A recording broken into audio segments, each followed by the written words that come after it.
Hello geographer, स्वागत है आपका अनमोल ज्ञान एजुकेशन के इस प्लेटफॉर्म पर। और आज हम क्लास 12 का जो है 8 मार्च को जो है ना 8 मार्च को आपका जो पेपर हुआ था, ठीक है, 8 मार्च को जो आपका पेपर हुआ है ज्योग्राफी का, उसका फुल जो है सॉल्यूशन देखने वाले हैं। एक एक क्वेश्चन को देखने वाले हैं, एक भी क्वेश्चन यहाँ पर आपका छूटने नहीं वाला है, ठीक है। और आप इस पेपर को देखने के बाद अपने जो नंबर हैं साथ ही साथ जो है काउंट करते जाएं कि आपका कौन सा जो आंसर है वो राइट है और कौन सा जो आंसर है वो रॉन्ग है, ठीक है। तो बिना देरी के आपकी इस वीडियो को जल्दी से शुरू करते हैं, ठीक है। यदि आप इस चैनल पर नए हैं तो चैनल को सब्सक्राइब करना ना भूलें, ठीक है। तो देखिए यहाँ पर देखिए आपका जो पेपर है भूगोल का, ठीक है, भूगोल का जो पेपर है यानी ज्योग्राफी का जो पेपर हुआ है ये जो है वो आपका 3 घंटे 15 मिनट का पेपर हुआ था। और इसका जो पूर्णांक था है ना, और इसका जो पूर्णांक था वो आपका था 56 नंबर का, ठीक है। 56 जो नंबर का इसका क्या था जो है पूर्णांक था। और साथ ही साथ इसमें वर्ल्ड मैप पूछा गया था प्लस इंडिया का मैप जो है वो भी पूछा गया था, ठीक है। तो चलिए बिना देरी के इसके जो क्वेश्चन है उनको देखते हैं। तो देखिए आपका जो है सेक्शन ए है ना, सेक्शन ए जो है आपका ये पेपर जो होता है आपका 4 खंडों में बटा होता है, सेक्शन ए, सेक्शन बी और सेक्शन डी, ठीक है। तो आपका जो सेक्शन ए है इसमें आपसे क्या पूछे गए थे, एमसीक्यू क्वेश्चन पूछे गए हैं सबसे पहले क्वेश्चन में, ठीक है। सबसे पहला जो क्वेश्चन था वो क्या था, देखिए सबसे पहला जो क्वेश्चन था वो क्या था कि दिए गए बहुविकल्पी प्रश्नों के सही विकल्प का चयन कीजिए और उत्तर पुस्तिका में लिखिए। तो देखिए आपको यहाँ पर सबसे पहला क्वेश्चन है वो क्या है, अटेम्प्ट करना है किस तरह से यहाँ पर पूछा गया था। देखिए मानव भूगोल जो है मानव समाज और धरातल के बीच संबंधों का संश्लेषित अध्ययन है। मानव भूगोल की यह परिभाषा किसने दी थी, तो ये जो परिभाषा है ये किसने दी थी। तो देखिए आपकी जो बुक है, ठीक है, मानव भूगोल के जो मूल सिद्धांत, उसमें आपकी जो शुरू का ही जो फर्स्ट चैप्टर है उसमें आपकी जो 3 परिभाषाएं दे रखी थी, ठीक है। एक थे रेडजेल, एक थी आपकी कुमारी एलन चर्चे सैंपल थी और एक पॉल विडाल डीला ब्लास, ठीक है। तो उनमें से एक थे रेडजेल, ठीक है, रेडजेल ने ये वाली परिभाषा जो है ये दी थी। तो ऑप्शन नंबर जो है बी आपका यहाँ पर राइट आंसर हो जाएगा। यदि आपने इसका जो है बी जो ऑप्शन है वो राइट किया था तो आपका जो है ये आंसर बिल्कुल सही हो जाएगा, ठीक है। इंग्लिश वालों को देखें तो जो है यहाँ पर ये है रेड जेल, ये वाला भी ऑप्शन नंबर बी जो है वो राइट आंसर हो जाएगा, ठीक है। बात करेंगे अगले क्वेश्चन की और अगला क्वेश्चन है कि निम्न में से एशिया का सर्वाधिक आबादी वाला देश कौन सा है। यानी आपको बताना है ये 4 देशों में से एशिया का सबसे आबादी वाला देश कौन सा है। तो देखिए 2011 की जनगणना के अनुसार पूछ रहा है, क्योंकि आपकी जो बुक्स हैं उनमें केवल जो है 2011 की जनगणना के अनुसार जो है वो आंकड़े दिए हुए हैं। देखिए which among the following is the most populated country in Asia, ठीक है। तो देखिए आपका जो है अपना भारत का पड़ोसी देश चीन जो है, भारत का पड़ोसी देश चीन जो है वो क्या है, और सर्वाधिक आबादी वाला देश है, ठीक है, सर्वाधिक आबादी वाला देश है। और इसके बाद जो है वो इंडिया का नंबर आता है। लेकिन वर्तमान में 2025 जो है उसकी बात करें तो अपन जो है इंडिया जो है वो सबसे ज़्यादा आबादी वाला देश है वो माना जाता है, ठीक है। बात करें अगले क्वेश्चन की और अगला क्वेश्चन है क्वेश्चन नंबर 3, ठीक है। क्वेश्चन नंबर 3 में क्या पूछा गया है इसको देखिए। इसमें पूछा गया है भारत के जो उत्तरी पूर्वी राज्यों में स्थानांतरशील कृषि को कहते हैं, ठीक है। भारत के जो उत्तर पूर्वी राज्य हैं वहाँ पर जो स्थानांतरशील कृषि है उसको क्या कहते हैं, ठीक है, क्या कहते हैं ये आपको यहाँ पर बताना है। क्या उसे जूमिंग कहते हैं, मिल्पा कहते हैं, लादांग कहते हैं, कुमारी कहते हैं, क्या कहते हैं। तो देखिए मिल्पा जो है ये मध्य अमेरिका और मैक्सिको में इसमें जाना जाता है, मध्य अमेरिका और मैक्सिको में, ठीक है। लदांग जो है इसे इंडोनेशिया में, ठीक है, इंडोनेशिया में। कुमारी जो है इसे श्रीलंका में जाना जाता है, श्रीलंका, ठीक है।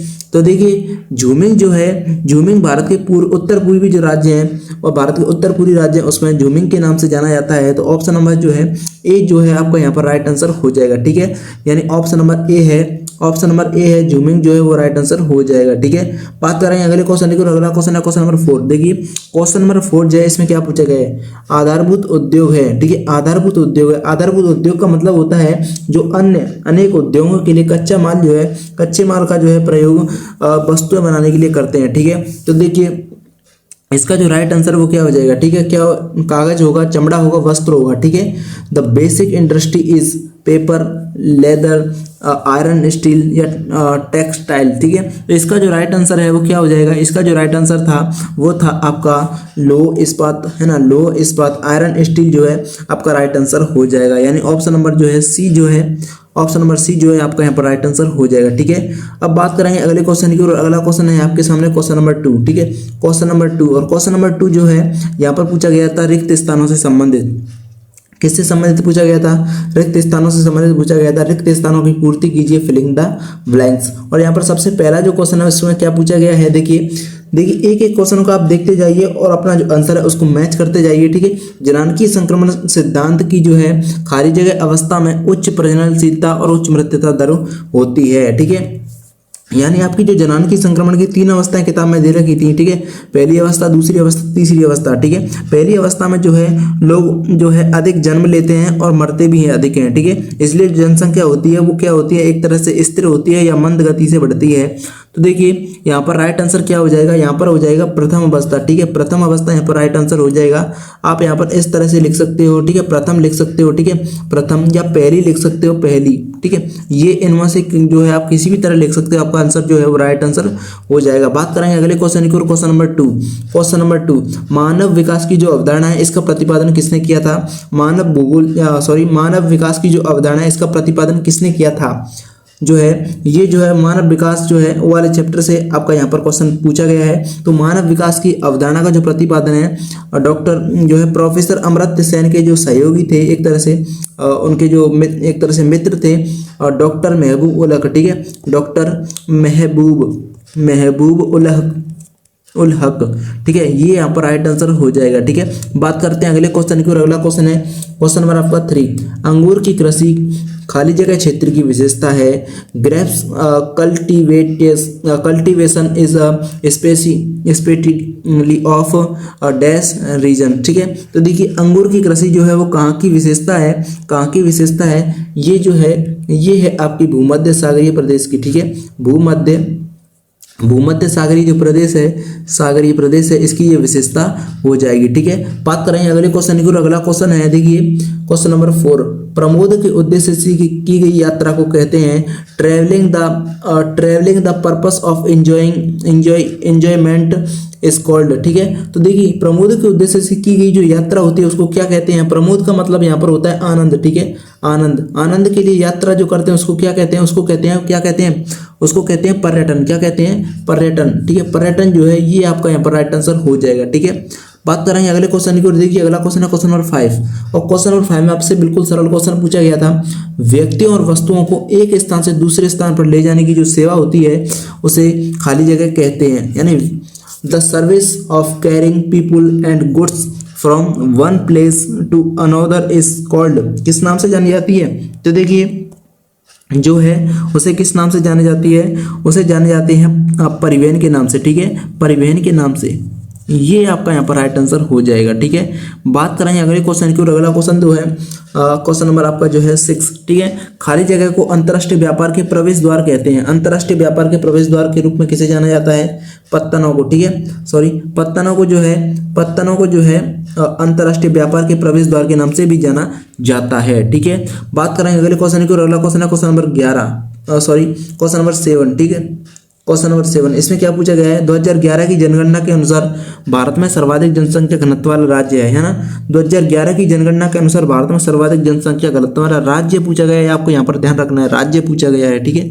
तो भारत में सर्वाधिक जनसंख्या घनत्व वाला जो राज्य है वो है आपका बिहार, ठीक है। कौन सा राज्य है, बिहार, आपका यहाँ पर राइट आंसर हो जाएगा। यदि आपने बिहार किया है तो वो बिल्कुल आपका राइट आंसर है। इसका जो जनसंख्या घनत्व है वो कितना है, 1102, ठीक है। 1102 प्रति किलोमीटर व्यक्ति में जो है वो आपको यहाँ पर देखने को मिलेगा। अगला क्वेश्चन जो है देखिए, रानीगंज व झरिया जो है खाली जगह नगरों के उदाहरण है, ठीक है। रानीगंज और झरिया जो है खाली जगह जो है नगरों के उदाहरण है, ठीक है। तो ये वाला क्वेश्चन जो है आपका मानव बस्ती जो वाला चैप्टर था उससे पूछा गया था। इसमें आपके जो नगर थे उनको अनेक भागों में बांटा गया था। तो देखिए रानीगंज और जो झरिया है, ठीक है, रानीगंज और जो झरिया है ये दोनों खनन नगरों के उदाहरण है, ठीक है। खनन नगरों के उदाहरण है क्योंकि इन दोनों क्षेत्रों में खनन कार्य देखने को मिलता है। अगला क्वेश्चन है क्वेश्चन नंबर जो है आपका 9, ठीक है। खाली जगह केंद्र सरकार द्वारा प्रायोजित जल संवर्धन विकास योजना है, ठीक है, केंद्र सरकार द्वारा। तो देखिए जो आपका हरियाली था, ठीक है, हरियाली जो कार्यक्रम था, हरियाली यहाँ पर राइट आंसर हो जाएगा, ठीक है। हरियाली, ठीक है, हरियाली जो है यहाँ पर आपका राइट आंसर हो जाएगा। यानी हरियाली केंद्र सरकार द्वारा प्रायोजित जल संवर्धन विकास परियोजना यहाँ पर राइट आंसर हो जाएगा, ठीक है। बात करते हैं अगले क्वेश्चन की, अगला क्वेश्चन है क्वेश्चन नंबर 10। सूखा संभावित क्षेत्र जो है विकास कार्यक्रम जो है खाली जगह पंचवर्षीय योजना में प्रारंभ किया गया था। तो देखिए सूखा संभावित जो विकास कार्यक्रम है ये आपका जो है चौथी पंचवर्षीय योजना में प्रारंभ किया गया था। ठीक है, चौथी पंचवर्षीय जो योजना थी इसमें ये कार्यक्रम प्रारंभ किया गया था। और पर्वतीय क्षेत्र विकास कार्यक्रम जो है वो पांचवी पंचवर्षीय योजना में प्रारंभ किया गया था। ठीक है, पांचवी पंचवर्षीय योजना में प्रारंभ किया था। ये आपका यहाँ पर राइट आंसर हो जाएगा। ठीक है, शानदार, जबरदस्त, धुआंधार तरीके से। पेपर ज्यादा कठिन नहीं था। ठीक है, बिल्कुल इजी जो पेपर है इस साल आपका जो बनकर आया है। ठीक है, अब देखिए क्वेश्चन नंबर जो है अपन ने फर्स्ट और सेकंड देख लिए। ठीक है, फर्स्ट और सेकंड देख लिए। फर्स्ट जो क्वेश्चन था वो एमसीक्यू टाइप क्वेश्चन था। सेकंड जो क्वेश्चन है वो आपका फिल इन द ब्लैंक्स था। अब देखिए क्वेश्चन नंबर जो 3 है वो आपका अति लघुत्तरात्मक प्रश्न है, वेरी शॉर्ट आंसर जो है टाइप क्वेश्चन है। तो सबसे पहला जो क्वेश्चन है उसको देखिए, मुख्य श्रमिक किसे कहते हैं। तो देखिए मुख्य श्रमिक किसे कहते हैं, बिल्कुल सिंपल है, यानी वह व्यक्ति जो है जिसको एक वर्ष के अंदर या एक वर्ष के भीतर जो है 183 दिन, ठीक है, 183 दिन या 6 महीने या फिर 6 महीने से क्या है अधिक काम मिल जाता है, 6 महीने या 6 महीने से अधिक काम मिल जाता है, वो मुख्य श्रमिक कहलाता है।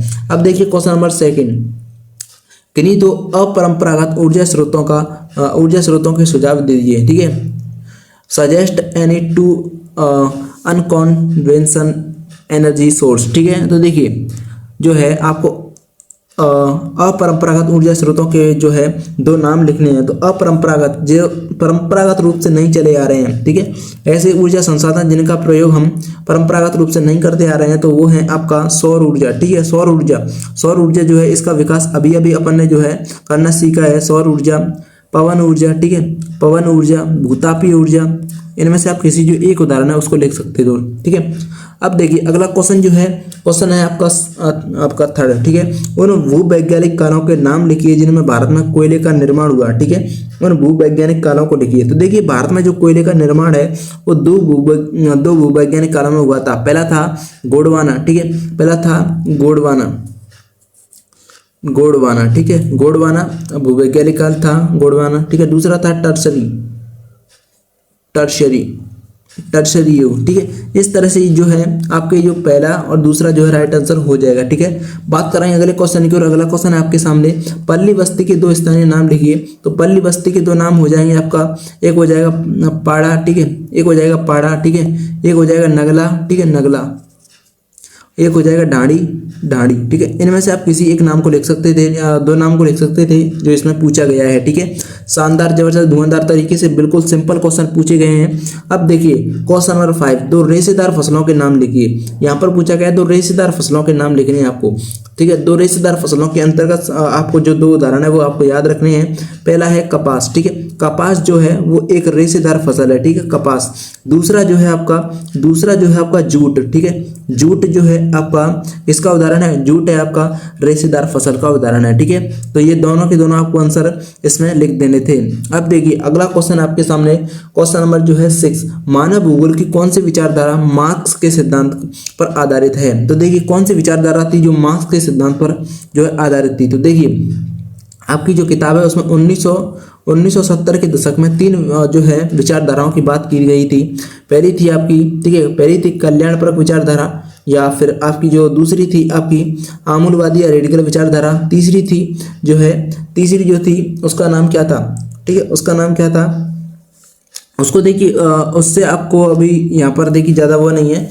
यहाँ पर आप देखिए मार्क्स के सिद्धांत पर आधारित जो है विचारधारा कौन सी थी। 1970 के दशक में 3 विचारधाराओं का प्रयोग किया गया था, जिनमें से आपकी जो आमूलवादी थी, ठीक है, आमूलवादी जो विचारधारा थी, आमूलवादी या रेडिकल जो विचारधारा थी, या फिर रेडिकल जो विचारधारा थी, रेडिकल, ठीक है, रेडिकल जो विचारधारा थी, ये दोनों विचारधाराएं जो हैं ये एक ही हैं। ठीक है, एक ही हैं। इनका आमूलवादी इसे कह सकते हैं या फिर रेडिकल कह सकते हैं, जो है इसने किया है मार्क्स के सिद्धांत का प्रयोग किया था। ठीक है, ये आपका राइट आंसर हो जाएगा। देखिए अगला क्वेश्चन है क्वेश्चन नंबर 7, जनसंख्या के वितरण को प्रभावित करने वाले 2 भौतिक कारकों के नाम लिखिए। यानी जनसंख्या के वितरण को प्रभावित करने वाले 2 भौतिक कारकों के नाम लिखने हैं। सबसे पहला जो है जलवायु, ठीक है, जलवायु।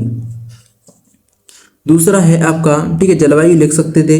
दूसरा है आपका जल की उपलब्धता, ठीक है, जल की उपलब्धता, ठीक है, जल की उपलब्धता जो है आपको यहाँ पर लिखना था। तीसरा अगर आप लिख सकते थे तो मृदाएं, ठीक है, मृदाएं, ये भी आपका राइट आंसर हो सकता था। ठीक है, तो देखिए इस तरह से अगर आपने यहाँ पर जो है आंसर दिया है तो बिल्कुल आपका आंसर सही है।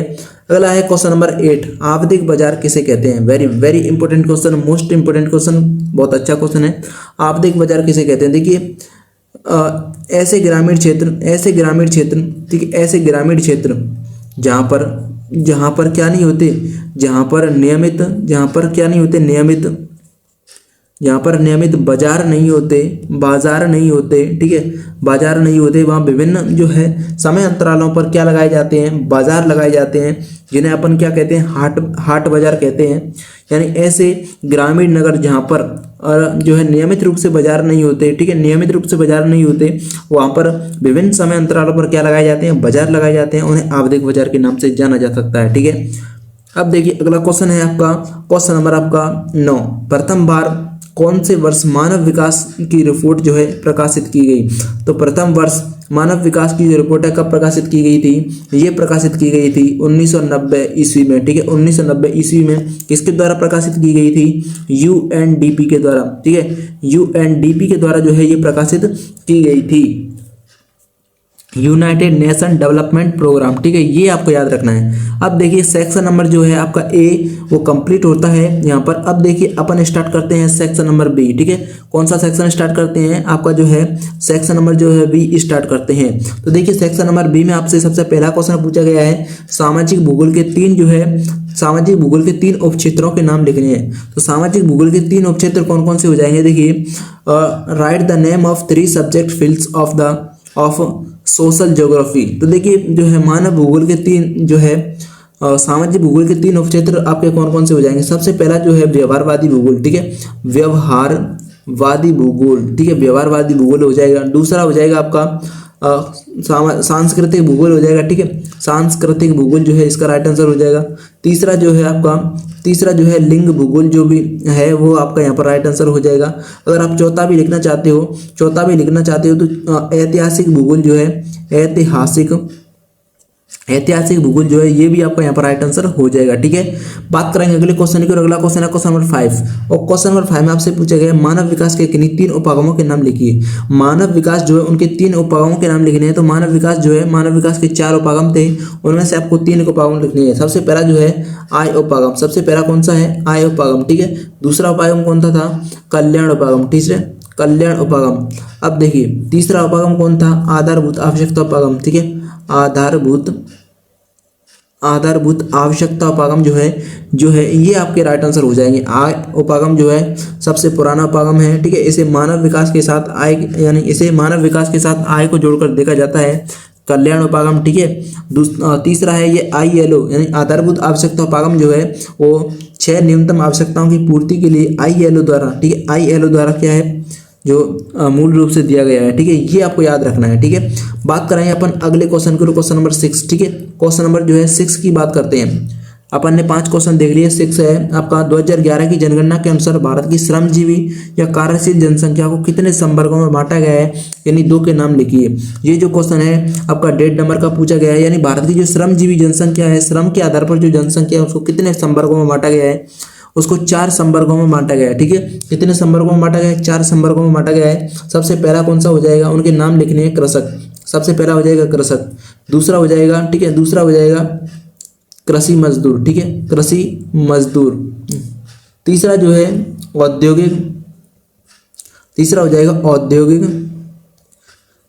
औद्योगिक घरेलू मजदूर, ठीक है, औद्योगिक घरेलू मजदूर जो है ये आपका राइट आंसर हो जाएगा। तीसरा जो है आपका चौथा जिसमें अन्य आ जाएंगे, ठीक है, अन्य आ जाएंगे।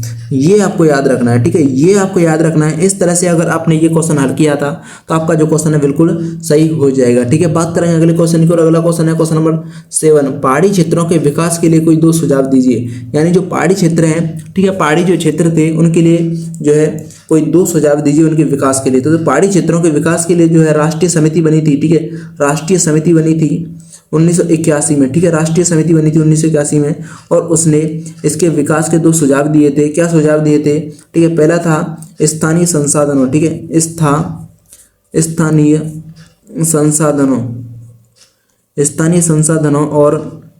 और जो है स्थानीय संसाधनों और प्रतिभाओं, ठीक है, प्रतिभाओं का क्या करना चाहिए?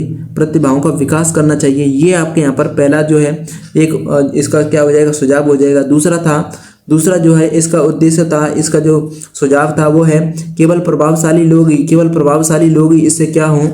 क्या ना हो, जो है लाभान्वित ना हो, सभी लोगों को इससे क्या है लाभ मिलना चाहिए। अब देखिए क्वेश्चन नंबर जो है क्वेश्चन नंबर 8 है, द्विपक्षीय व्यापार और बहुपक्षीय व्यापार को अंतर स्पष्ट कीजिए। द्विपक्षीय जो व्यापार है वो 2 देशों के साथ किया जाता है, बहुपक्षीय जो व्यापार है वो 2 से अधिक देशों के साथ किया जाता है। बिल्कुल सिंपल था। अब देखिए अगला जो क्वेश्चन है क्वेश्चन नंबर 9, तरल एवं गैसीय पदार्थों के परिवहन के लिए आपके किस जो है साधन का चयन करोगे? तो आप यहाँ पर कौन सा आंसर है वो लिखना था पाइपलाइन, ठीक है, पाइप लाइन, ठीक है, पाइपलाइन। और क्यों करेंगे पाइपलाइन का जो प्रयोग है, क्योंकि जो पाइपलाइन होती है वो क्या है, वो तरल एवं गैसीय पदार्थों के परिवहन के लिए सर्वाधिक उपयुक्त होती है, ठीक है, सर्वाधिक उपयुक्त होती है। और वह लंबी दूरियों के लिए जो तरल और गैसीय पदार्थों को जो है बहुत ही सरल और साधारण तरीके से पहुंचा देती है। ये इस तरह से आपको जो है इसकी आंसर राइटिंग करनी थी। अब देखिए क्वेश्चन नंबर जो है आपका दे रखा है क्वेश्चन नंबर 10, ठीक है, क्वेश्चन नंबर 10 इसमें क्या पूछा गया है, भारत में पेट्रोलियम जो पदार्थों के आयात में वृद्धि के 2 कारण स्पष्ट कीजिए। भारत जो है इसमें पेट्रोलियम जो है इसमें वृद्धि हो रही है, पेट्रोलियम में इसमें आयात की वृद्धि के 2 कारण बताइए, ठीक है, 2 कारण बताइए। सबसे पहला जो है जनसंख्या वृद्धि, ठीक है, जनसंख्या वृद्धि आपका राइट आंसर हो जाएगा, जनसंख्या वृद्धि। दूसरा क्या होगा, दूसरा हो जाएगा क्योंकि भारत में जो पेट्रोलियम संसाधन है वो क्या है बहुत कम है, इसलिए भारत को विदेशों से जो है पेट्रोलियम जो पदार्थ हैं उन पर उनका क्या है आयात कराना पड़ रहा है। जल प्रदूषण निवारण के कोई 2 कारण बताइए, जल प्रदूषण निवारण के कोई 2 कारण 2 उपाय बताइए, ठीक है, 2 उपाय बताने हैं। तो जल प्रदूषण के निवारण के सबसे पहला जो है नदियों में, ठीक है, नदियों में जो वेस्टेज है ना, नदियों में जो वेस्टेज है अपशिष्ट जो है पदार्थ हैं वो नहीं डाले जाने चाहिए, ठीक, नहीं डाले जाने चाहिए। दूसरा है जो है तालाबों झीलों एवं जो है नदियां हैं उनमें जो है क्या है जो गाद जमी होती है, नदियां अपने साथ गाद लेके आती हैं, ठीक है, जो है इसके कारण क्या है जल प्रदूषित होता है, ठीक है, उनकी सफाई करनी चाहिए, ठीक है, उनकी सफाई करनी चाहिए जिससे जो है प्रदूषण क्या है ना हो, ठीक है, सफाई नदियों एवं जो है तालाब है उनकी क्या करनी चाहिए, नियमित रूप से सफाई करनी चाहिए। अब देखिए आपका सेक्शन नंबर जो है सी है, ठीक है, सेक्शन नंबर सी को अपन हल करते हैं। तो सबसे पहला जो है 12वां क्वेश्चन दे रखा है, विस्तृत वाणिज्य अनाज कृषि की 3 विशेषताओं को उल्लेख कीजिए। विस्तृत वाणिज्य जो अनाज कृषि है जैसे यूरेशिया में किसके नाम से जाना जाता है, स्टेपीज के नाम से जाना जाता है, ठीक है, स्टेपीज के नाम से जाना जाता है। अमेरिका में जो है प्रेरीज के नाम से जाना जाता है, ये आपको लिखना था, ठीक है, प्रेरीज के नाम से जाना जाता था। तो इस तरह से आपको इसकी विशेषता लिखनी थी, ठीक है, विशेषता लिखनी थी। इसकी मुख्य फसल क्या है, गेहूं है, ठीक है, गेहूं है, इसकी मुख्य फसल गेहूं है। और यह भूमि के एक बड़े भाग विस्तृत भाग पर की जाती है, ठीक है, विस्तृत भाग पर की जाती है। इसमें जो है प्रति व्यक्ति उत्पादकता क्या होती है, अधिक होती है, प्रति एकड़ उत्पादन जो है बहुत कम होता है। इस तरह से आपको इसका आंसर लिखना था, विशेषताएं बतानी थी।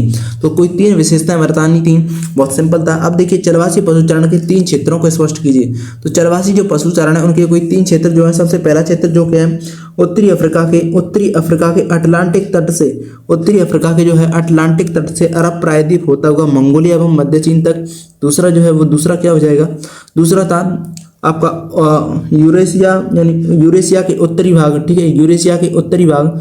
तीसरा जो है दक्षिण गोलार्ध में, दक्षिण पश्चिमी अफ्रीका और जो है मेडागास्कर द्वीप इसका राइट आंसर हो जाएगा, ठीक है।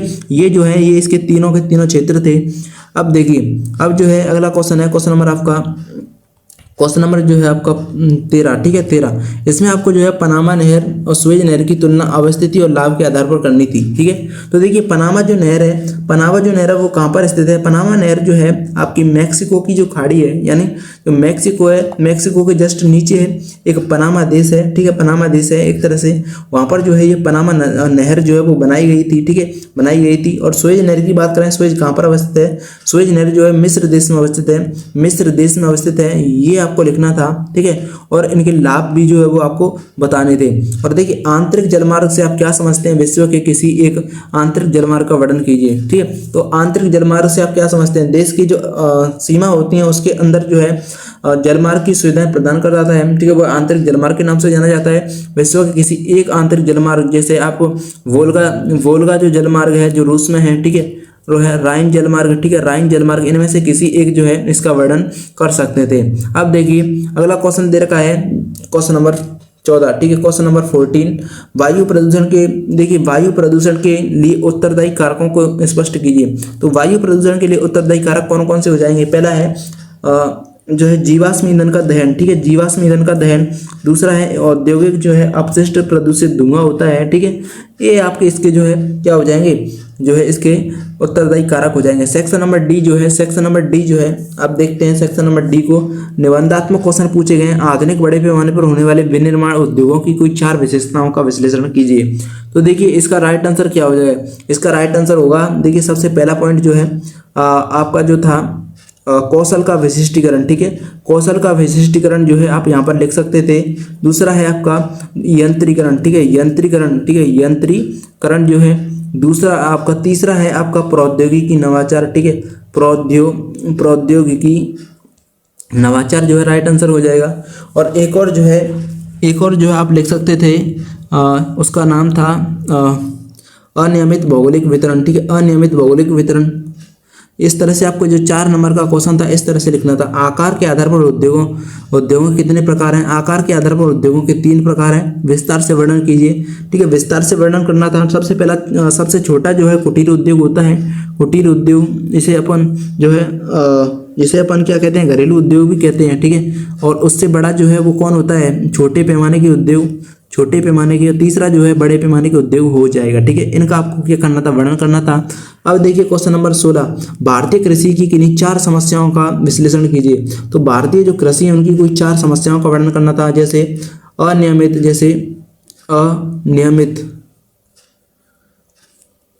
अनियमित जो है मानसून पर निर्भरता, ठीक है, मानसून पर जो है निर्भरता जो है इसका एक राइट आंसर हो जाएगा, ठीक है, राइट आंसर हो जाएगा। दूसरा जो है दूसरा पॉइंट लिखना था, दूसरा पॉइंट है वाणिज्यकरण का अभाव, ठीक है, वाणिज्यकरण का अभाव। तीसरा जो पॉइंट था, तीसरा पॉइंट आप लिख सकते थे छोटे खेत एवं विखंडित जो हैं। चौथा लिख सकते थे आप जो है निम्न उत्पादकता, ठीक है, निम्न उत्पादकता लिख सकते थे। जो है 4 जो है इसकी समस्याओं का वर्णन करना था। अगला क्वेश्चन है यहाँ पर इसी का अथवा में दे रखा था, भारतीय कृषि की इन 4 प्रकारों के वर्णन करिए, ठीक है, भारतीय कृषि की किन्हीं 4 प्रकारों का वर्णन करना है, आपको यहाँ पर वर्णन कर देना है, ठीक है। अब देखिए आगे क्वेश्चन दे रखा है, क्वेश्चन नंबर आपका जो है सेक्शन नंबर ई, ठीक है, सेक्शन नंबर ई का जो है यहाँ पर आपसे क्वेश्चन पूछा गया था, ठीक है, क्वेश्चन नंबर 17 में पूछा गया था। ये यानी मानचित्र संबंधी प्रश्न थे। विश्व के रेखा मानचित्र में निम्नलिखित हवाई पत्तनों को अंकित कीजिए, मुंबई, शिकागो, सिडनी, ठीक है, लंदन, यहाँ पर आपको बताना था, ठीक है। तो देखिए आपका जो मुंबई है, मुंबई जो कहाँ पर है, भारत में है, महाराष्ट्र राज्य में, ठीक है। शिकागो जो है आपका उत्तरी अमेरिका में है, ठीक है, उत्तरी अमेरिका में है। लंदन जो है आपका ब्रिटेन में है। सिडनी जो है आपका कहाँ पर है, ऑस्ट्रेलिया में है। आपको इसकी तरह से लिख देना था, ठीक है। अब देखिए यहाँ पर देखिए आपका जो है आपका जो मुंबई था, मुंबई आपका कैसे हो जाएगा, मुंबई हो जाएगा आपका, देखिए मुंबई हो जाएगा आपका इस जगह पर, देखिए इस जगह पर मुंबई आपका यहाँ पर हो जाएगा, ठीक है, यहाँ पर आपका मुंबई हो जाएगा। इस तरह से आपको लिखना था। अब देखिए अगला क्वेश्चन जो है भारत के संदर्भ में पूछा गया है, 18 नंबर क्वेश्चन है। भारत के रेखा मानचित्र में निम्नलिखित जो बंदरगाह हैं उनको अंकित करना है।